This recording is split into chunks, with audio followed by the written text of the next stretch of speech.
പത്തനംമാറ്റ സീരിയലിൽ വരാൻ പോകുന്ന ഒരു അടിപൊളി എപ്പിസോഡിൻ്റെ വിശേഷങ്ങളാണ് പറയുന്നത്. നമ്മുടെ വീഡിയോ ഇഷ്ടമായിട്ടുണ്ടെങ്കിൽ ഒന്ന് ലൈക്ക് ചെയ്യണേ. അതുപോലെ തന്നെ ചാനലിലൂടെ ഒന്ന് സബ്സ്ക്രൈബ് ചെയ്ത് സപ്പോർട്ട് ചെയ്യണേ. അനന്തപുരിയുടെ മുറ്റം നിറയെ മാധ്യമ പ്രവർത്തകരാണ്. ആദർശ് ചെയ്തിരിക്കുന്നത് ഒരു വലിയ തെറ്റ് തന്നെയാണ്. എന്താണെന്ന് വെച്ചാൽ ഒരു പെൺകുട്ടിയെ പ്രണയം നടിച്ച് അവളെ ഗർഭിണിയായതിനു ശേഷം അവളെ ഉപേക്ഷിക്കുകയും അവളെയും കുഞ്ഞിനെയും തിരിഞ്ഞു നോക്കാതിരിക്കുകയും പിന്നീട് അവളെ ഉപദ്രവിക്കുകയും രോഗാവസ്ഥ മൂലം കോമ സ്റ്റേജിലായ ആ കുട്ടീനെ തിരിഞ്ഞു നോക്കുന്നില്ല എന്ന് പോലും പേരിന് ആ കുഞ്ഞിനെ കൊണ്ടുവന്ന് അനന്തപുരിയിൽ താമസിപ്പിച്ചിട്ടുണ്ടെങ്കിലും സ്വന്തം കുഞ്ഞാണെന്നുള്ളൊരു പരിഗണന പോലും അതിന് കൊടുക്കുന്നില്ല.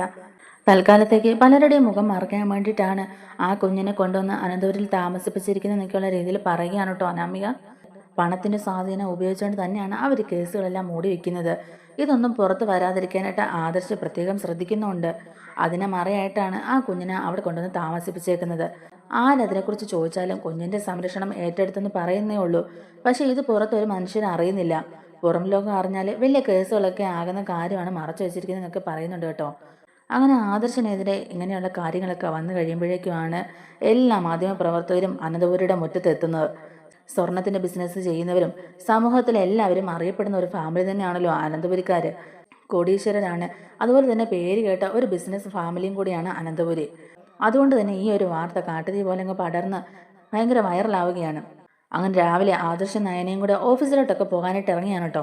അതിന് മുമ്പ് തന്നെ ഈ കാര്യങ്ങളൊക്കെ അവർ അറിഞ്ഞിട്ടുണ്ടായിരുന്നു. കാരണം മൊബൈലിൽ കൂടെ അവർ ആ വാർത്തയൊക്കെ കേട്ടായിരുന്നല്ലോ.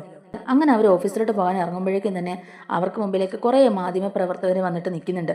എന്നിട്ട് ചോദിക്കുന്നുണ്ട്, സാർ പോകുന്നതിന് മുമ്പ് ഒരു കാര്യം ചോദിക്കാനുണ്ട്. നിങ്ങൾ ചെയ്ത പ്രവൃത്തിയെക്കുറിച്ച് നിങ്ങൾക്ക് എന്താണ് സാർ പറയാനുള്ളത്? ഇതിപ്പം പുറത്തറിയാതെ നിങ്ങളുടെ പണത്തിന്റെ സ്വാധീനം ഉപയോഗിച്ച് മറച്ചു വെച്ചതല്ലേ? എന്തിനാണ് ആ പാവപ്പെട്ട പെൺകുട്ടിയെ ഇങ്ങനെ നിഷ്കരണം ഉപേക്ഷിച്ചത്? ആ കുട്ടിയെ ദ്രോഹിച്ചത് എന്തിനാണ്? ഒരുപക്ഷെ ഇപ്പം ആ കുട്ടിയുടെ അവസ്ഥയ്ക്കും കാരണം നിങ്ങൾ തന്നെ ആയിരിക്കുമല്ലോ. നിങ്ങൾ തന്നെ ആയിരിക്കില്ലേ സത്യങ്ങളൊക്കെ പുറത്തു വരാതിരിക്കാനായിട്ട് ആ കുട്ടിയെ കൊല്ലാനും ശ്രമിച്ചിട്ടുണ്ടാവുക എന്ന് നിങ്ങൾ ഊഹിക്കുന്നതിൽ എന്തെങ്കിലും തെറ്റുണ്ടോ സാർ? ആ പെൺകുട്ടി കോമ സ്റ്റേജിലായി കിടക്കാൻ കാരണം നിങ്ങളല്ലേ എന്നൊക്കെയുള്ള രീതിയിൽ ഇവർ ചോദിക്കുന്നുണ്ട് കേട്ടോ. ആ പെൺകുട്ടിയുടെ അസുഖങ്ങളെല്ലാം ഭേദമായി കോമ സ്റ്റേജിൽ നിന്ന് എന്നിട്ട് ആ കുട്ടി പുറത്തിറങ്ങി നടക്കാൻ തുടങ്ങിയാലേ സത്യങ്ങളെല്ലാം പുറത്തു വരും എന്നുള്ളതും നിങ്ങളുടെ മുഖംമൂടിയൊക്കെ വലിച്ചു കീറപ്പെടും എന്നൊക്കെയുള്ള കാര്യങ്ങൾ മനസ്സിലാക്കിയിട്ട് നിങ്ങൾ തന്നെയല്ലേ ആ പെൺകുട്ടിയെ ദ്രോഹിച്ച് ഈ അവസ്ഥയിലാക്കിയേക്കുന്നതെന്നൊക്കെ ചോദിക്കുന്നുണ്ട്. ഇനിയിപ്പോൾ എപ്പോഴെങ്കിലും ആ കുട്ടിയുടെ മരണം സംഭവിച്ചാൽ അതിന്റെ പിന്നിലും നിങ്ങൾ തന്നെ ആയിരിക്കില്ലേ? ആ പെൺകുട്ടിയുടെ കുഞ്ഞിനെ ഒരു മറയായിട്ടല്ലേ ഇപ്പൊ നിങ്ങൾ അനന്തപുരിയിൽ കൊണ്ടുവന്ന് താമസിപ്പിച്ചേക്കുന്നത്? എത്ര നാള് ആ കുഞ്ഞ് ഇനി അനന്തപുരിയിൽ താമസിക്കും? അതിനുശേഷം ആ കുഞ്ഞിനെ തെരുവിലേക്ക് വലിച്ചെറിയില്ല എന്ന് പറയാൻ പറ്റുമോ? ഒരിക്കലും നിങ്ങളുടെ കുടുംബത്തിൽ നിന്ന് ഇങ്ങനെ ഒരു കാര്യം ഞങ്ങൾ പ്രതീക്ഷിച്ചതേ അല്ല. നിങ്ങളുടെ മനസ്സ് ഇത്രയ്ക്ക് ക്രൂരമാണോ സാർ എന്നൊക്കെ ഇങ്ങനെയുള്ള രീതിയിൽ അവർ ചോദിച്ചുകൊണ്ടേ ഇരിക്കുകയാണ്. അപ്പൊ ഇതൊക്കെ ആദർശ നയനൊക്കെ കൂടെ കേട്ടിട്ട് ഒന്നും മിണ്ടാതെ പരസ്പരം നോക്കിയാണ് കേട്ടോ. ആദർശ് എന്നിട്ട് പറയുന്നുണ്ട്, ദയവ് ചെയ്ത് നിങ്ങൾ എന്നെ ഒന്ന് വെറുതെ വിട്. ഇതിന്റെയൊക്കെ പിന്നിൽ വേറെ ചില കാര്യങ്ങൾ കൂടി ഉണ്ട്. അത് നിങ്ങളോടൊന്നും വെളിപ്പെടുത്താൻ പറ്റുന്ന കാര്യമല്ല. ഈ വീട്ടിലെ അനിയുടെ ഭാര്യയായിരുന്ന അനാമികയാണ് നിങ്ങളോട് ഇതൊക്കെ പറഞ്ഞെന്നുള്ളത് ഞങ്ങൾക്ക് മനസ്സിലാവുന്നുണ്ട്. അനാമിക വ്യക്തിപരമായ വൈരാഗ്യം തീർക്കാൻ വേണ്ടിയിട്ടാണ് ഇങ്ങനെ ഒരു ന്യൂസ് സ്പ്രെഡ് ചെയ്തേക്കുന്നത്. അപ്പോഴേക്കും ആ മാധ്യമപ്രവർത്തകർ ചോദിക്കുന്നുണ്ട്, അതെന്താ സാർ അങ്ങനെ പറയുന്നത്? അനാമിക നിങ്ങളുടെ അനിയന്റെ ഭാര്യ തന്നെയല്ലേ? അവൾ ഈ വീട്ടിൽ ജീവിച്ചുകൊണ്ടിരുന്ന പെൺകുട്ടിയല്ലേ? പിന്നെ ഇത്രയും നാളും ഈ കാര്യമൊന്നും പറയാതെ ഇപ്പൊ ഇങ്ങനെയുള്ള കാര്യങ്ങളൊക്കെ പറയണമെന്നുണ്ടെങ്കിൽ അതിലെന്തോ ഒരു സത്യാവസ്ഥ ഇല്ലേ സാർ? അതുപോലെ തന്നെ അനാമികയും ഈ കാര്യങ്ങളൊക്കെ പുറത്തു പറയുന്നു വിചാരിച്ചിട്ടല്ലേ നിങ്ങൾ അവളെയും കൂടി ഈ വീട്ടിൽ നിന്ന് പുറത്താക്കിയത്? നിങ്ങളും നിങ്ങളുടെ മുത്തശ്ശനും ഒക്കെ ഭയങ്കര പ്രശസ്തരല്ലേ? കേരളത്തിലെ തന്നെ കോടീശ്വരന്മാരിൽ ഒരാളാണല്ലോ മൂർത്തി സാർ. ആ മൂർത്തി സാറിന്റെ വീട്ടിൽ തന്നെയാണോ ഇങ്ങനെയുള്ള കാര്യങ്ങളൊക്കെ നടക്കുന്നത്? എന്താ സാർ നിങ്ങളൊക്കെ ഇങ്ങനെ ചെയ്യുന്നത്? നിങ്ങളുടെ തറവാടിനുള്ളിൽ ഇങ്ങനെയുള്ള കാര്യങ്ങളൊക്കെ നടക്കുന്നുണ്ടല്ലേ? അപ്പം പുറമെ കാണിക്കുന്നതെല്ലാം വെറും അഭിനയം മാത്രമായിരുന്നു അല്ലേ എന്നൊക്കെ ഇങ്ങനെ ചോദിക്കുന്നുണ്ട്. ആദർശ് പറയുന്നുണ്ട്, ദയവ് ചെയ്ത് എന്നെ വെറുതെ വിടണം. ഇപ്പോഴത്തെ സാഹചര്യത്തിൽ എന്തായാലും നിങ്ങളുടെ ചോദ്യങ്ങൾക്കുള്ള ഉത്തരം പറയാൻ പറ്റില്ല. അതുകൊണ്ട് നിങ്ങൾ എന്നെ ഒന്ന് വെറുതെ വിടണം. മുത്തശ്ശനോ മുത്തശ്ശന്റെ ബാധ പറ്റി ജീവിക്കുന്ന ഞങ്ങളോ ഇങ്ങനെയുള്ള കാര്യങ്ങളൊന്നും ചെയ്യില്ല. സത്യത്തിൽ നിരക്കാത്ത കാര്യങ്ങളൊന്നും ഇന്നുവരെ ചെയ്തിട്ടുമില്ല. പിന്നെ എല്ലാം ഉള്ളിലൊതുക്കാൻ ശ്രമിക്കുന്നുണ്ടെങ്കിൽ അതിൽ തക്കതായ കാരണമുണ്ട്. അത് നിങ്ങളോട് പറയേണ്ട കാര്യമില്ല എന്നൊക്കെ ഇങ്ങനെ ആദർശ് പറയുന്നുണ്ട് കേട്ടോ. അതുപോലെ തന്നെ മുത്തശ്ശനെ കുറിച്ചിട്ട് എല്ലാവർക്കും നന്നായിട്ട് തന്നെ അറിയാം. ആദർശധീരനായ ഒരാളാണ് എൻ്റെ മുത്തശ്ശൻ. മുത്തശ്ശന്റെ ഉപദേശം കേട്ട് വളർന്നവനാണ് ഞാൻ ഒരിക്കലും അങ്ങനെയുള്ള തെറ്റൊന്നും ചെയ്തിട്ടില്ല. ഇതൊക്കെ അനാമിക പകവീട്ടാനായിട്ട് മനഃപൂർവ്വം പറഞ്ഞുണ്ടാക്കിയ കാര്യങ്ങളാണ്. അപ്പോഴേക്കും ആ മാധ്യമപ്രവർത്തകർ ചോദിക്കുന്നുണ്ട്, എന്താ സാർ, സാറിന്റെ സംസാരം കേട്ടിട്ട് മുത്തശ്ശനെ പറഞ്ഞപ്പോൾ സാറിന് ഇഷ്ടപ്പെട്ടില്ലെന്ന് തോന്നുന്നല്ലോ. ചെയ്ത പ്രവൃത്തിയൊക്കെ ഞങ്ങൾ അറിഞ്ഞിട്ട് തന്നെയാണ് ഇങ്ങോട്ടേക്ക് വന്നിട്ടുള്ളത്. നിങ്ങളെപ്പോലെ പണമൊക്കെ ഉള്ളവരെ എന്ത് വേണമെങ്കിലും ഈ സമൂഹത്തിൽ ചെയ്തു കൂട്ടും. എത്ര പണം കൊടുത്ത് സ്വാധീനിച്ചതൊക്കെ മൂടിവെക്കാൻ ശ്രമിച്ചാലോ ചിലപ്പോൾ അതൊന്നും നടന്നെന്ന് വരില്ല. ഇവിടെയും അത് തന്നെയാണ് സാർ സംഭവിച്ചിരിക്കുന്നതെന്നൊക്കെയുള്ള രീതിയിൽ അവർ പറയുകയാണ് കേട്ടോ. അപ്പോൾ ആദർശ് ഒന്നും മിണ്ടാതെ ഇങ്ങനെ നിൽക്കുന്നുണ്ട്. അപ്പോൾ ഉടനെ തന്നെ അവർ നയനയോട് ചോദിക്കുന്നുണ്ട്, സ്വന്തം ഭർത്താവ് ഇങ്ങനെ ഒരു കുറ്റം ചെയ്തിട്ട് അത് നിങ്ങൾ മറച്ചു വയ്ക്കുകയല്ലേ ചെയ്തത്? അല്ലെങ്കിൽ തന്നെ സ്വന്തം ഭർത്താവിന് അവിഹിതത്തിലൊരു കൊച്ചുണ്ടെന്നൊക്കെ അറിയുമ്പോൾ നിങ്ങൾ എങ്ങനെ അതൊക്കെ സഹിച്ച് മുന്നോട്ട് പോകുന്നു? നിങ്ങളുടെ ഭർത്താവിന് നിങ്ങളെ കല്യാണം കഴിക്കുന്നതിന് മുമ്പ് തന്നെ മറ്റൊരു പെൺകുട്ടിയുമായിട്ട് ബന്ധമുണ്ടായിരുന്നു എന്നും ആ കുട്ടിയിൽ ഒരു കുഞ്ഞുണ്ടെന്നുള്ള കാര്യവും നിങ്ങൾക്ക് അറിയില്ലായിരുന്നോ? എന്നിട്ട് മൂർത്തിസ് ജ്വല്ലറിയുടെ MD ആയ ആദർശ് ഈ കാര്യങ്ങളൊക്കെ ഒതുക്കി തീർക്കുകയായിരുന്നു അല്ലേ? അത് മറച്ചു വെച്ചിട്ടല്ലേ നിങ്ങളെ കല്യാണം കഴിച്ചത് എന്നൊക്കെ ഇങ്ങനെ ചോദിക്കുന്നുണ്ട് കേട്ടോ. അപ്പോൾ നയന ഒന്നും മിണ്ടാതെ നിൽക്കുന്നുണ്ട്. അപ്പോൾ അവർ പിന്നെയും ചോദിക്കുകയാണ്, ആ കുട്ടിയെയും ആ കുട്ടിയിലുണ്ടായ കുഞ്ഞിനെയും ഇയാൾ ഉപേക്ഷിച്ചിട്ടല്ലേ നിങ്ങളെ കല്യാണം കഴിച്ചത് എന്നൊക്കെയുള്ള രീതിയിൽ ചോദിക്കുമ്പോഴേക്കും നയന പറയുന്നുണ്ട്, എനിക്ക് എൻ്റെ ഭർത്താവിനെ വിശ്വാസമാണ്. ഇതിൽ നിങ്ങളറിയാത്ത പല കാര്യങ്ങളും ഉണ്ട്. മൂർത്തി മുത്തശ്ശൻ്റെ പാത പിൻപറ്റി ജീവിക്കുന്ന ആളാണ് എൻ്റെ ആദർശേട്ടൻ. അതുകൊണ്ട് ആദർശേട്ടൻ്റെ ഭാഗത്തുനിന്ന് ഇങ്ങനെ ഒരു തെറ്റ് സംഭവിക്കില്ല എന്ന് എനിക്ക് 100% ഉറപ്പാണ്. പിന്നെ ഇപ്പം ഇങ്ങനെയുള്ള കാര്യങ്ങളൊക്കെ നടന്നിട്ടുണ്ടെങ്കിൽ അതിൽ തക്കതായ കാരണമുണ്ട്. അതൊന്നും നിങ്ങളോട് വെളിപ്പെടുത്താനുള്ള സമയമായിട്ടില്ല. ഇപ്പം ഇങ്ങനെ ഒരു ന്യൂസ് സ്പ്രെഡ് ആകാൻ കാരണം ആരാണോ അവരെ കൊണ്ട് തന്നെ ഇതിനുള്ളിൽ ഒളിഞ്ഞു കിടക്കുന്ന സത്യങ്ങളൊക്കെ പറയിപ്പിക്കണം എന്നൊക്കെ ഇങ്ങനെ നയന പറയുന്നുണ്ട് കേട്ടോ. അപ്പോൾ ആ മാധ്യമപ്രവർത്തകർ ചോദിക്കുന്നുണ്ട്, ഇനി എന്ത് സത്യമാണ് മാഡം? ഇത് തന്നെയല്ലേ സത്യം? ഇനി ഇതല്ല, ഇതിനകത്ത് വേറെ എന്തെങ്കിലും സത്യങ്ങൾ ഒളിഞ്ഞു കിടക്കുന്നുണ്ടെങ്കിൽ അതെന്താന്ന് വെച്ചാൽ തുറന്നു പറയൂ മാഡം. എല്ലാ സത്യങ്ങളും തുറന്നു പറഞ്ഞാലല്ലേ കാര്യങ്ങൾക്കൊക്കെ ഒരു വ്യക്തത വരുള്ളൂ എന്നൊക്കെയുള്ള രീതിയിൽ അവരിങ്ങനെ പറയുകയാണ് കേട്ടോ. നയന അന്നേരം മനസ്സിലിങ്ങനെ ആലോചിക്കുന്നുണ്ട്, അബിയുടെ കാര്യമൊക്കെ തുറന്നു പറഞ്ഞാലോ എന്ന്. കാരണം അബിയാണല്ലോ അനഘയെ ചതിച്ചതും അതുപോലെ തന്നെ ചന്തുമോളുടെ അച്ഛനും. പിന്നെ അങ്ങനെ ഒരു സത്യം തുറന്നു പറഞ്ഞിട്ടുണ്ടെങ്കിൽ അത് നവ്യേച്ചിയുടെ ജീവിതത്തെയാണല്ലോ ബാധിക്കുന്നതെന്നൊക്കെ ഓർത്തിട്ട് നയന മിണ്ടാതിരിക്കുന്നുണ്ട്. ആ സമയത്ത് തന്നെ അങ്ങോട്ടേക്ക് എല്ലാവരും ഇറങ്ങി വരുന്നുണ്ടെങ്കിലും ആരും മാധ്യമപ്രവർത്തകരോട് പ്രതികരിക്കുന്നില്ല കേട്ടോ. അങ്ങനെ ആദർശും നയനയും കൂടെ ഒരു വിധത്തിലെ മാധ്യമപ്രവർത്തകരെയൊക്കെ തള്ളി നീക്കിയിട്ട് വണ്ടിയിൽ കയറി ഓഫീസിലോട്ട് പോവുകയാണ്. അങ്ങനെ അവർ ഓഫീസിലോട്ട് വരുമ്പോഴേക്കും അവിടെ ഉണ്ട് കേട്ടോ മാധ്യമപ്രവർത്തകർ. അവരിങ്ങനെ തടഞ്ഞു നിർത്തിയേക്കാണ് ആദർശനും നയനയും അകത്തോട്ട് കയറാൻ പോലും സമ്മതിക്കാതെ. അവരെല്ലാവരും ഇങ്ങനെ ആദർശനും നയനയും വട്ടം ചുറ്റി നിൽക്കുകയാണ്. ആദർശനോട് കാര്യങ്ങളൊക്കെ ചോദിക്കുന്നുണ്ടെങ്കിലും കുറച്ച് സ്വസ്ഥത, ഞങ്ങളൊരു തെറ്റും ചെയ്തിട്ടില്ല, അനാമിക വ്യക്തി വൈരാഗ്യത്തിൻ്റെ പേരിൽ ചെയ്ത കാര്യങ്ങളാണ് ഇതൊക്കെ. അതിൻ്റെ പേരിൽ നിങ്ങൾ ഇങ്ങനെ പിന്നെയും ചോദിച്ച് ഞങ്ങളിങ്ങനെ ബുദ്ധിമുട്ടിക്കേണ്ട ആവശ്യമില്ല എന്നൊക്കെയുള്ള രീതിയിൽ ആദർശ് പറയുന്നുണ്ട്. നിങ്ങളുടെ നേരെ വന്ന പരാതിയിൽ നിങ്ങൾക്ക് എന്താണ് അഭിപ്രായം പറയാനുള്ളതെന്നൊക്കെ ചോദിക്കുകയാണ്. നിങ്ങളുടെ വീട്ടിലെ തന്നെ മരുമോളാണല്ലോ അനാമിക, ആ കുട്ടിയാണല്ലോ നിങ്ങൾക്കെതിരെയുള്ള ഇത്രയും കടുത്ത പ്രതിഷേധം അറിയിച്ചേക്കുന്നതെന്നൊക്കെയുള്ള രീതിയിൽ ചോദിക്കുമ്പം ആദർശ് പറയുന്നുണ്ട്, ഇതെല്ലാം കെട്ടുകഥകൾ മാത്രമാണ്, ഇതിലൊക്കെ ഒരുപാട് സത്യങ്ങളുണ്ട്, പക്ഷെ അതൊന്നും ഇപ്പോൾ വെളിപ്പെടുത്താൻ പറ്റിയ അവസ്ഥയിലല്ല. തന്നെയല്ല അനാമിക വ്യക്തിവൈരാഗ്യത്തിന്റെ പേരിൽ പക തീർക്കാൻ വേണ്ടി ചെയ്യുന്ന കാര്യങ്ങളാണ്. അത് ഞാൻ പറഞ്ഞല്ലോ. പിന്നെയും നിങ്ങൾ ഈ വിഷയത്തെക്കുറിച്ച് ഇങ്ങനെ ചോദിച്ച് ബുദ്ധിമുട്ടിക്കരുതെന്നൊക്കെ പറയുകയാണ് കേട്ടോ ആദർശ്. അങ്ങനെ അവർ ഓഫീസിലോട്ട് കയറി പോവുകയാണ്. അതേസമയത്ത് അനാമികയും വേണു രേവതിയൊക്കെ കൂടെ ഇങ്ങനെ സംസാരിച്ചുകൊണ്ടിരിക്കുകയാണ്. അനാമിക പറയുന്നുണ്ട് കേട്ടോ അവരോട്, ഞാൻ നല്ലൊരു കാര്യം തന്നെയാണ് ഇപ്പോൾ ചെയ്തിരിക്കുന്നത്. ഇപ്പോഴാണ് ശരിക്കും അനന്തപുരിക്കാരുടെ മുഖത്ത് കരിവാരി തേച്ചത്. നല്ലൊരു പടക്കത്തിന് തന്നെ തീകൊളുത്തി വിട്ടേക്കുന്നത്. ഇനി അത് അനന്തപുരി മൊത്തം പൊട്ടിച്ചെതർക്കോളും എന്നൊക്കെയുള്ള രീതിയിൽ പറയുന്നുണ്ട് എന്നൊക്കെ പറഞ്ഞിങ്ങനെ സന്തോഷിച്ചുകൊണ്ടിരിക്കുകയാണ്. അപ്പം വേണു പറയുന്നുണ്ട്, മോളെ ഇത് നല്ലൊരു അവസരം തന്നെയാണ്, അവരെ ഇല്ലാതാക്കാൻ, അവരെ നാറ് വെളുപ്പിക്കാനായിട്ട് ഇതുപോലൊരവസരം നമുക്ക് മുമ്പിൽ കിട്ടുമെന്ന് ഞാൻ ഓർത്തത് പോലും അല്ല മോളെ. ഇത് മാത്രമല്ല മോളെ, ഇനിയും നമുക്ക് ഒരുപാട് കാര്യങ്ങൾ ചെയ്യാനുണ്ടെന്നൊക്കെ പറയുകയാണ്. അതുപോലെയല്ലേ അന്ന് ആ കിളവനും കിളവിയും ഒക്കെ കൂടെ നമ്മളെ അപമാനിച്ച് അവിടുന്ന് ഇറക്കി വിട്ടത്. ഒന്നിനെയും ഞാൻ വെറുതെ വിടില്ല, എല്ലാത്തിനെയും എണ്ണ വരപ്പിക്കും. അല്ലെങ്കിൽ നോക്കിക്കോ, ആ മൂർത്തിസ് ജ്വല്ലറി തന്നെ ഇല്ലാതെ മൂർത്തിയുടെ കുടുംബമഹിമയും എല്ലാം ചവിട്ടുകൊട്ട വീണ പേപ്പർ പോലെ ആകുമെന്നൊക്കെയുള്ള രീതിയിൽ ഇങ്ങനെ അവർ പറഞ്ഞ് സന്തോഷിച്ചിരിക്കുകയാണ്. അതിൻ്റെ കൂടെ അനാമിക മീഡിയാസിനോട് പറഞ്ഞ് ആ വീഡിയോ ഒക്കെ എടുത്തിരുന്ന് കണ്ട് ചിരിച്ച് രസിക്കുകയാണ്. അത് കണ്ടുകൊണ്ട് രേവതി പറയുന്നുണ്ട്, ദേമോളെ നോക്കിക്കേ, എന്തൊക്കെ കാര്യങ്ങളാണ് ആദർശിനെ കുറിച്ച് ഇവർ പറയുന്നത്.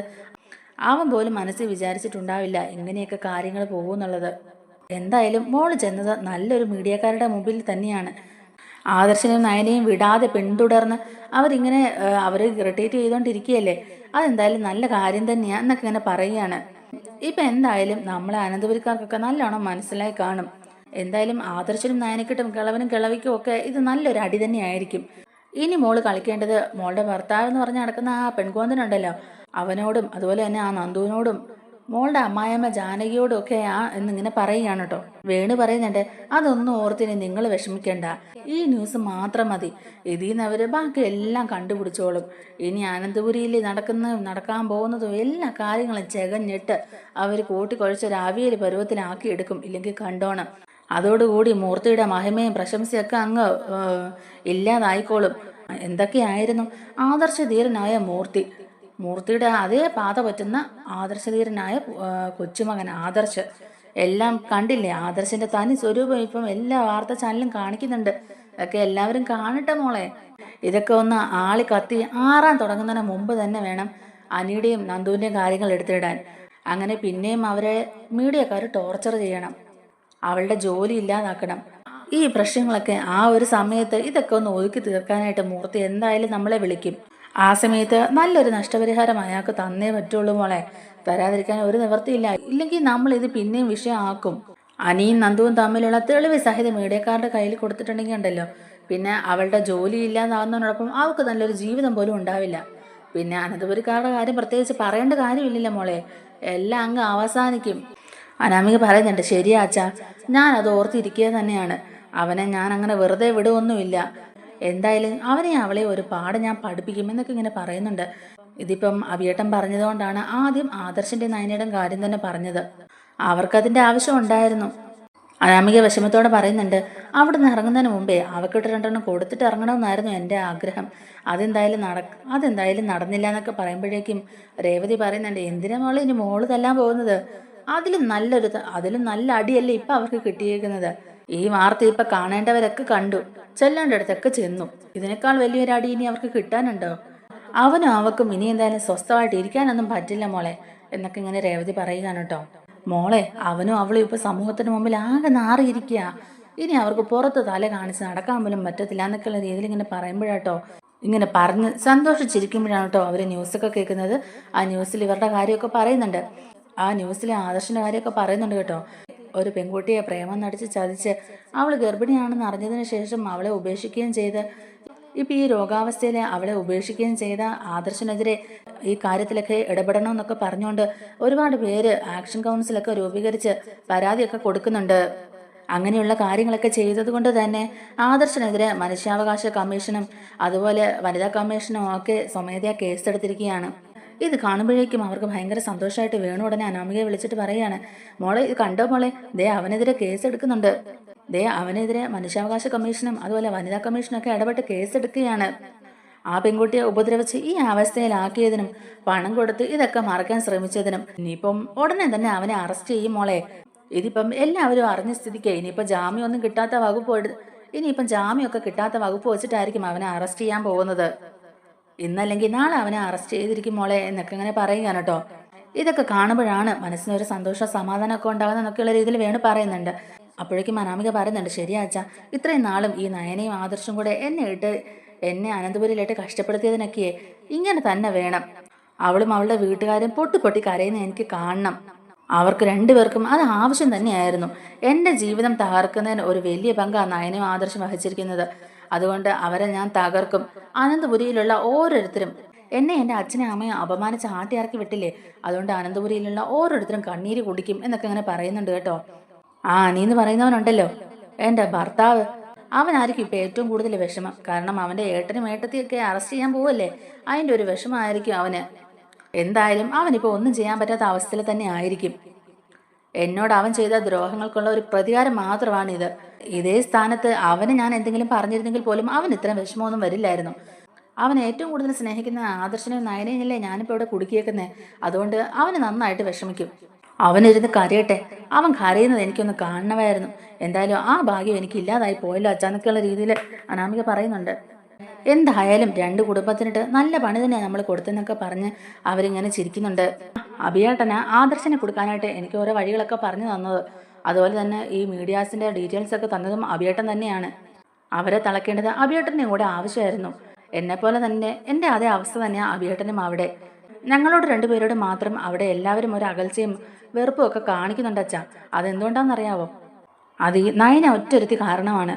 അതുകൊണ്ടാണ് അവർക്കെതിരെ കിട്ടാവുന്ന അവസരങ്ങളൊക്കെ അഭിയേട്ടനെ ഉപയോഗിക്കുന്നത്.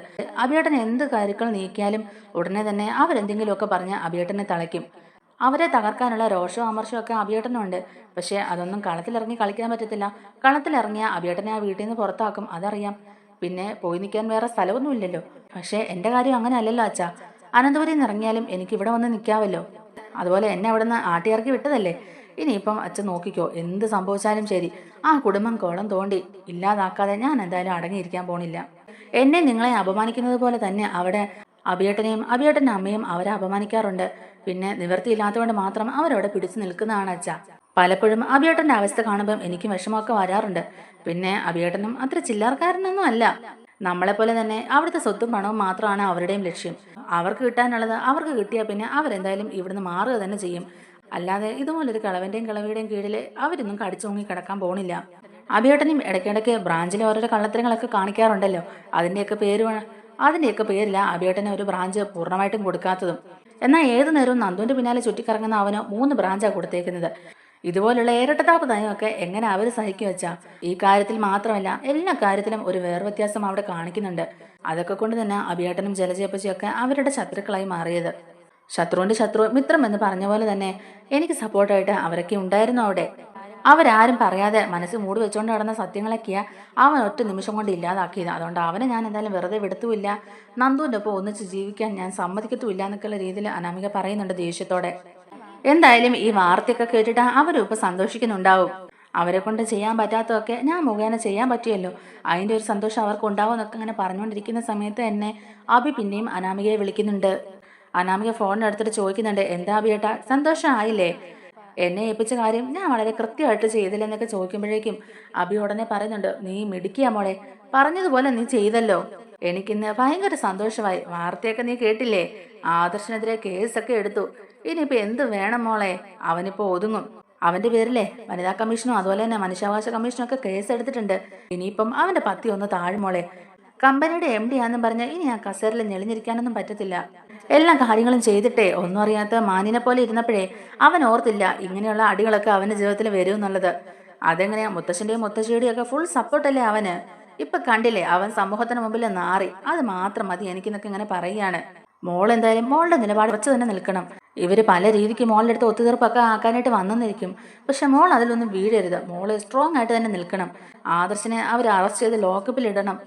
എങ്കിൽ മാത്രമേ നമ്മൾ വിചാരിച്ച കാര്യങ്ങളൊക്കെ നടക്കുള്ളൂ എന്നൊക്കെ അഭി ഇങ്ങനെ പറയുകയാണ് കേട്ടോ. അപ്പൊ അനാമിക പറയുന്നുണ്ട്, അതെന്തായാലും അങ്ങനെയുള്ളൂ അഭിയേട്ടാ. എന്നെ എൻ്റെ അച്ഛനെ അമ്മയൊക്കെ ഒന്നല്ല പല പ്രാവശ്യം ആട്ടി ഇറക്കി അപമാനിച്ച് വിട്ടിട്ടുള്ളവരല്ലേ. എന്തായാലും അവരെ ഞാൻ വെള്ളം കുടിപ്പിക്കും. എന്നെ വേദനിപ്പിച്ച ഒരാളെയും ഞാൻ വെറുതെ വിടില്ല എന്നൊക്കെ അനാമിക പറയുന്നുണ്ട്. ആ മോളെ, അങ്ങനെ തന്നെ മോള് നിൽക്കണം. മോളുടെ ഉറച്ച തീരുമാനമായിരിക്കണം. ഇല്ലെങ്കിൽ കറങ്ങി തിരിഞ്ഞ് ഇതിന്റെയൊക്കെ പിന്നിൽ നമ്മളാണെന്നുള്ളത് ഇവർ കണ്ടുപിടിക്കും. പിന്നെ പൈസ കൊടുത്ത് മാക്സിമം ഒതുക്കാൻ പറ്റുന്നൊക്കെ ഇവരങ്ങ് ഒതുക്കിക്കളയും. അതുകൊണ്ട് മോൾ എപ്പോഴും ഉറച്ച തീരുമാനത്തിൽ തന്നെ നിൽക്കണം. ഇതിപ്പം ഒരു മരണവീട് പോലെയാ മോളെ, എല്ലാവരും നല്ല വിഷമത്തിലൊക്കെയാന്നൊക്കെ ഇങ്ങനെ പറയുകയാണ് കേട്ടോ അഭി. ഇത് കേട്ട് അനാമികയ്ക്ക് നല്ല സന്തോഷമൊക്കെ ആവുന്നുണ്ട്. അനാമിക പറയുന്നുണ്ട്, എന്ത് ചെയ്യാനാ അഭിയേട്ടാ, എനിക്കതൊന്നും കാണാൻ പറ്റിയില്ലല്ലോ. എനിക്ക് അതിനുള്ള ഭാഗ്യമില്ലാതായി പോയല്ലോ.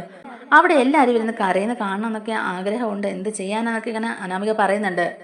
അങ്ങനെ അതൊക്കെ പറഞ്ഞ് ഇങ്ങനെ സന്തോഷിച്ചിരിക്കുകയാണ് അവര്. അങ്ങനെ ആദർശനെതിരെയുള്ള കേസൊക്കെ നല്ല സ്ട്രോങ് ആവുന്നുണ്ട്. അനാമിക കൊടുത്തിട്ടുള്ള ഡീറ്റെയിൽസ് ഒക്കെ വെച്ചിട്ട് അന്വേഷണ ഉദ്യോഗസ്ഥരും പോലീസുകാരും ഒക്കെ അനഘയെ പോയി വിസിറ്റ് ചെയ്യുന്നൊക്കെ ഉണ്ട്. അപ്പോൾ അനാമിക പറഞ്ഞ കാര്യങ്ങളൊക്കെ സത്യമാണെന്നൊക്കെ ഉള്ളത് അവർക്ക് ബോധ്യമാവുകയാണ് കേട്ടോ. അതിന്റെ പേരിൽ ആദർശനെ ചോദ്യം ചെയ്യാനൊക്കെ ആയിട്ട് വിളിപ്പിക്കുന്നുണ്ട്. അപ്പൊ നയനയ്ക്കാണെങ്കിലും ആകെ വിഷമമൊക്കെ ആവുന്നുണ്ട് കേട്ടോ. ഇതിന്റെ പേരിൽ നവ്യ ആണെങ്കിലും നയനെ ഒരുപാട് കുറ്റപ്പെടുത്തുന്നൊക്കെ ഉണ്ട്. നയന ഇങ്ങനെ വിഷമിച്ചിരിക്കുമ്പോഴേക്കും നവ്യ വന്നിട്ട് പറയുന്നുണ്ട്, ഇപ്പൊ എന്തായി, നീ കണ്ടില്ലേ? എത്രയൊക്കെ മൂടി മറയ്ക്കാൻ ശ്രമിച്ചാലേ സത്യം പുറത്ത് വരിക തന്നെ ചെയ്യും. അതിനെ മൂടി വയ്ക്കാൻ അധികം ആർക്കും കഴിയില്ല എന്നൊക്കെയുള്ള രീതിയിൽ നവ്യ ഇങ്ങനെ കുറ്റപ്പെടുത്തി സംസാരിക്കുകയാണ്. അപ്പം നമ്മുടെ നയനയ്ക്കാണെങ്കിലും നല്ല ദേഷ്യമൊക്കെ വരുന്നുണ്ട് കേട്ടോ. അവസാനം മുത്തശ്ശനോടും മുത്തശ്ശിയോടും ഒക്കെ വന്നിട്ട് നയനെ ഇങ്ങനെ സങ്കടപ്പെട്ട് പറയുന്നുണ്ട്, മുത്തശ്ശ, ഇനി ഈ സത്യങ്ങളൊക്കെ മറച്ചു വയ്ക്കുന്നതുകൊണ്ട് അർത്ഥമുണ്ടോയെന്ന് എനിക്ക് അറിയില്ല. എന്തായാലും അനാമിക തന്നെ ആയിരിക്കില്ല ഇതൊക്കെ ചെയ്തത്. അബിയുടെ ഒരു സപ്പോർട്ട് ഉണ്ടോ എന്ന് എനിക്ക് മാധവശേഷന് നല്ല സംശയമുണ്ട്. അതുകൊണ്ട് തന്നെ അബിയുടെ കള്ളക്കളികളെല്ലാം പുറത്തു കൊണ്ടുവരണമെന്ന് എനിക്ക് ആഗ്രഹമുണ്ട്. ഇനിയിപ്പം എൻ്റെ ചേച്ചിയുടെ ജീവിതം വെച്ചിട്ട് ഒരു റിസ്ക് എടുക്കാൻ ഞാൻ തയ്യാറല്ല. അതുകൊണ്ട് മുത്തശ്ശ, നമുക്ക് എന്തായാലും ഇതിലേക്ക് ഒന്ന് ഇടപെട്ട് ഇതിന്റെ സത്യാവസ്ഥയൊക്കെ പുറത്തു കൊണ്ടുവരാന്നൊക്കെ പറയുകയാണ്. അങ്ങനെ ആദർശനെ അവർ ചോദ്യം ചെയ്യുകയൊക്കെ ചെയ്യുന്നുണ്ട് കേട്ടോ. ആ സമയത്ത് ആദർശ സത്യങ്ങളൊന്നും വെളിപ്പെടുത്താതെ ഇങ്ങനെ ഇരിക്കുകയാണ്. അവസാനം തെളിവുകളുടെയൊക്കെ അടിസ്ഥാനത്തിൽ ആദർശനെ അറസ്റ്റ് ചെയ്യേണ്ടി വരും എന്നൊക്കെയുള്ള ഒരു വാർത്ത കേൾക്കുമ്പോഴേക്കും നയനയ്ക്ക് പിന്നെ പിടിവിടുകയാണ്. നയന പറയുന്നത്, ആദർശേട്ടനെ ഒരു തെറ്റും ചെയ്തിട്ടില്ല. നിങ്ങൾ വെറുതെ ആദർശേട്ടനെ അറസ്റ്റ് ചെയ്യേണ്ട കാര്യമില്ല. അനഘ എന്ന പെൺകുട്ടിയെ ചതിച്ചതും ചന്തുമോളുടെ അച്ഛനും ആദർശേട്ടനല്ല. അതിന്റെ പിന്നിൽ ആരാ കളിച്ചെന്നൊക്കെയുള്ളത് ഞങ്ങൾക്ക് നന്നായിട്ട് അറിയാം. പക്ഷേ അത് അനന്തപുരി തറവാടിന്റെ നിലനിൽപ്പിന് വേണ്ടിയിട്ടൊക്കെയാണ് ഞങ്ങൾ മറച്ചു വെച്ചത്. എൻ്റെ ചേച്ചിയുടെ ഭർത്താവ് അബിയാണ് അനഘയെ ചതിച്ചത്. അനഘയുമായിട്ട് പ്രണയത്തിലായിരുന്നത് എൻ്റെ ചേച്ചിയുടെ ഭർത്താവായ അബിയാണ്. ഇപ്പം എൻ്റെ ചേച്ചിയുടെ ഭർത്താവ് എന്ന് പറയാൻ പോലും എനിക്ക് തോന്നുന്നില്ല. അത്രയ്ക്ക് വൃത്തികെട്ട ക്രൂര മനസ്സുള്ള ഒരുത്തനാണ് അബി. ചന്തുമോളുടെ അച്ഛൻ അബിയാണ്. അത് തെളിയിക്കാൻ ഞങ്ങളുടെ കയ്യിൽ തെളിവുണ്ടെന്നൊക്കെ പറയാൻ കേട്ടോ. ചന്തുമോളെ വീട്ടിലേക്ക് കൊണ്ടുവന്ന് കുറച്ച് ദിവസം കഴിഞ്ഞപ്പോൾ തന്നെ ആദർശേട്ടനെ എല്ലാവരും കുറ്റപ്പെടുത്തുന്നതിൻ്റെ പേരിൽ ഞങ്ങൾ ഈ DNA ടെസ്റ്റൊക്കെ ചെയ്തിട്ടുണ്ടായിരുന്നു. അന്നേരം ഞങ്ങൾക്ക് മനസ്സിലായതാ ചന്തുമോളുടെ അച്ഛൻ അബിയാണെന്നുള്ള കാര്യം. പിന്നെ എൻ്റെ ചേച്ചിയുടെ ജീവിതം തകരാതിരിക്കാനും കുടുംബത്തിലൊരു നാണക്കേടൊക്കെ ഒഴിവാക്കാൻ വേണ്ടിയിട്ട് മാത്രമാണ് ആദർശേട്ടനും ഞങ്ങളും ഈ കാര്യങ്ങളൊക്കെ ഉള്ളിലൊതുക്കി ജീവിച്ചത്. ഇതിൻ്റെ പേരിൽ ആദർശേട്ടനെ ഒരുപാട് പേർ കുറ്റപ്പെടുത്തി. കുടുംബത്തിൻ്റെ താളം തെറ്റാതിരിക്കാനായിട്ട് നിലനിൽപ്പിന് വേണ്ടിയിട്ട് ആദർശേട്ടൻ ഒരുപാട് ത്യാഗങ്ങൾ സഹിച്ചിട്ടുണ്ട്. അതുകൊണ്ട് ഇനി എന്നെ ആരും കുറ്റം പറയേണ്ട കാര്യമില്ല. വനിതാ കമ്മീഷനോ അല്ലെങ്കിൽ മനുഷ്യാവകാശ കമ്മീഷനോ ആർക്ക് വേണമെങ്കിലും അബിയുടെയും ചന്തുമോളുടെയും DNA ടെസ്റ്റിൻ്റെയൊക്കെ റിസൾട്ട് പരിശോധിക്കാവുന്നതാണ്. ഇപ്പം നിങ്ങൾക്ക് തോന്നുന്നുണ്ടായിരിക്കും ഇത് ഫേക്കായ ഒരു DNA ടെസ്റ്റിൻ്റെ റിസൾട്ട് ആണോ എന്നൊക്കെയുള്ളത്. നിങ്ങൾക്ക് വേണമെങ്കിൽ പരിശോധിക്കാം. ചന്തുമോള് ഞങ്ങളുടെ വീട്ടിൽ തന്നെയുണ്ട്. ഞങ്ങളുടെ സ്വന്തം മോളെ പോലെയാണ് ചന്തുമോളെ ഞങ്ങൾ വളർത്തുന്നത്. അനക എന്ന പെൺകുട്ടിക്ക് ബ്രെയിൻ ട്യൂമർ ആയിരുന്നു. ആ കുട്ടി വളരെ സീരിയസ് ആയിട്ട് ഹോസ്പിറ്റലിൽ കിടന്ന് മരണപ്പെട്ടു എന്ന് പോലും ഞങ്ങൾ കരുതിയതാണ്. മരണത്തിൽ നിന്ന് തിരിച്ചു വന്ന് കോമ സ്റ്റേജിലാണ് ഇപ്പോൾ ആ കുട്ടി. ആ കുട്ടിക്ക് സംസാരിക്കാനുള്ള ശേഷി ഉണ്ടായിരുന്നെങ്കിൽ ഇവൻ്റെ മുഖംമൂടിയൊക്കെ പണ്ടേ വലിച്ചു കീറിയേനെ. എന്ത് ചെയ്യാനാകും, ആ കുട്ടി ഇപ്പോഴും കോമ സ്റ്റേജിൽ തന്നെയാണ്. സംസാരിക്കാനോ കയ്യോ കാലോ ചലിപ്പിക്കാനോ ഒന്നിനും പറ്റാത്ത അവസ്ഥയിൽ കിടക്കുകയാണ്. ആ കുട്ടിയെയും മുത്തശ്ശനാണ് നോക്കുന്നത്. എല്ലാത്തിൻ്റെയും പിന്നിൽ ഈ അബി തന്നെയാണ്. അബി ചെയ്ത തെറ്റുകളെല്ലാം മൂടിമറച്ച് എൻ്റെ ചേച്ചിയുടെ ജീവിതത്തിന് വേണ്ടിയിട്ട്, എൻ്റെ ചേച്ചിയുടെ ജീവിതം തകരാതിരിക്കാൻ വേണ്ടിയിട്ട് മാത്രമാണ് ഞങ്ങൾ ഈ തെറ്റുകളെല്ലാം ഏറ്റെടുത്തത്. ഇനിയിപ്പം അതിൻ്റെ ആവശ്യമൊന്നുമില്ല. സ്വന്തം നിലനിൽപ്പിന് വേണ്ടിയിട്ട് എന്തും ചെയ്യാൻ മടിയില്ലാത്തവനാണ് അബിയും അബിയുടെ അമ്മയും ഒക്കെ. എൻ്റെ ചേച്ചിയുടെയും ചേച്ചിയുടെ കുഞ്ഞിൻ്റെയൊക്കെ ജീവിതം വെച്ച് റിസ്ക് എടുക്കാൻ ഞങ്ങൾ ഇനി തയ്യാറല്ല. എന്തും ചെയ്യാൻ അവൻ മടി കാണിക്കില്ല എന്നൊക്കെ മീഡിയാസിനോട് തുറന്നു പറഞ്ഞ് പൊട്ടിത്തെറിക്കുകയാണ് നയന. അങ്ങനെ മുത്തശ്ശൻ്റെ സ്വാധീനമൊക്കെ വെച്ചിട്ട് തന്നെ അബിയുടെ നേർക്ക് അന്വേഷണങ്ങളൊക്കെ പോകുന്നുണ്ട് കേട്ടോ. അങ്ങനെ മനുഷ്യാവകാശ കമ്മീഷനും അതുപോലെ തന്നെ വനിതാ കമ്മീഷനും ഒക്കെ ചന്തുമോളുടെയും അബിയുടെയും ആദർശിനെയൊക്കെ DNA ടെസ്റ്റ് എടുത്ത് ലാബിലോട്ടൊക്കെ അയച്ച് അതിൻ്റെ റിസൾട്ടിനൊക്കെ ആയിട്ട് വെയിറ്റ് ചെയ്തിരിക്കുകയാണ്. അങ്ങനെ റിസൾട്ട് വരുമ്പോഴേക്കും അബിയാണ് ചന്തുമോളുടെ അച്ഛൻ എന്നുള്ള കാര്യങ്ങളൊക്കെ തെളിയുകയാണ് കേട്ടോ. ഈ സത്യങ്ങളൊക്കെ അറിയുമ്പോഴേക്കും നവ്യ ആകെ തകർന്നു പോവുകയാണ്. നവ്യ എന്നിട്ട് നയനോടും ആദർശനോടും വന്ന് മാപ്പൊക്കെ പറയുന്നുണ്ട്. എനിക്കൊരു തെറ്റ് പറ്റിപ്പോയതാണ്. അവിയെ ഞാൻ കണ്ണടച്ച് വിശ്വസിച്ചു പോയി. അവൻ പറയുന്നതൊക്കെയാണ് സത്യമെന്ന് ഞാൻ വിചാരിച്ചു പോയി. എന്നോട് നിങ്ങൾ ക്ഷമിക്കണം. ഇപ്പോഴെങ്കിലും അവൻ്റെ മുഖംമൂടിയൊക്കെ വലിച്ചു കയറിയല്ലോ, അതെന്തായാലും നന്നായി എന്നൊക്കെ നവ്യ പറയുന്നുണ്ട്. അങ്ങനെ നമ്മുടെ വീഡിയോ ഇഷ്ടമായിട്ടുണ്ടെങ്കിൽ ഒന്ന് ലൈക്ക് ചെയ്യണേ. അതുപോലെ തന്നെ ചാനൽ കൂടി ഒന്ന് സബ്സ്ക്രൈബ്